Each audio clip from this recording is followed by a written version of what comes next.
Hey there guys, what is up? In this video, we are going to show you how to enter accrued expenses on your QuickBooks account. Now, once you're logged in and you are in your dashboard, you want to look on your right-hand side and hover your mouse on Create. So this pop-up will appear. You want to click on Journal Entry because this is the easiest way to enter any record, right? So accrued expenses, make sure that you have the right journal date here, right? Make sure it's the right date, and then here, you want to enter the accrued expense that you have and enter the debit, which is pretty much the expense that you have accrued, pretty much the amount, right? So here you just, for example, you want to do,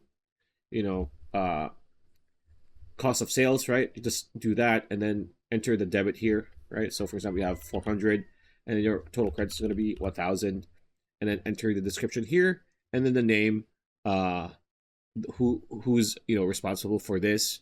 After that, if you have a memo, type the memo here. If you have any receipts, so and so forth, that you want to attach, click on attach, add attachment here. If you have like a screenshot of a receipt from your phone, or even like a physical receipt, a paper receipt, screenshot of that, click here. After that, just click save and new, and that accrued expense is now recorded on your account. So pretty much it. That's a video. Hope you liked it. Like, comment, share, subscribe, ring that bell icon. We'll see you on the next video.